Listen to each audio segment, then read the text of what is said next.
ரொம்ப பெரிய இம்பேக்ட் எப்போ ஏற்படும் தெரியுங்களா? 3 இடத்துக்கு அவர் போகும்போது ஏற்படும். ஒன்று, சென்னைக்குள்ள மத்திய பகுதியில் நீங்கள் வந்து அவர் நிற்கும் போது அன்றைக்கி சம்மிச்சு போயிடும். அன்றைக்கி உங்களால் மூச்சு கூட விட முடியாது. யாருக்காக? திமுகவுக்கு.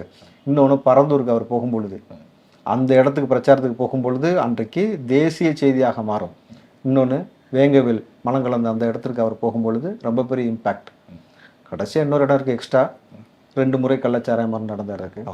ஸோ இங்கெல்லாம் போகும்பொழுது உங்களால் வந்து அவரை டச் பண்ணவும் முடியாது, ஒன்றுமே செய்ய முடியாது. பெட்டர் நீங்கள் வந்து விமர்சிக்காமல் அவரை தடை பண்ணாமல் விட்டுட்டீங்கன்னாக்கா ஸ்மூத்தாக போயிடும். இல்லை வேண்டாம் நம்ம பார்த்துக்கலாம், அதிகாரம் இருக்குன்னா ஓகே, ஃபேஸ் இட், அவ்வளோதானே. நீங்கள் என்ன செய்ய முடியும்? அடிச்சிருவீங்களா?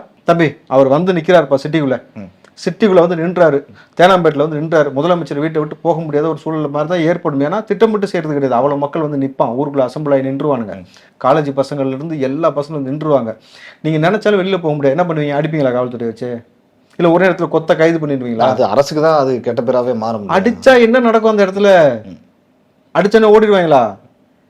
ரொம்ப பெரிய இம்பாக்ட் ஏற்படும். நீங்கள் அடிச்சிங்கன்னா அவர் பாட்டுக்கு எனக்கு என்ன போய் உட்காந்துருவார் பீச்சில்.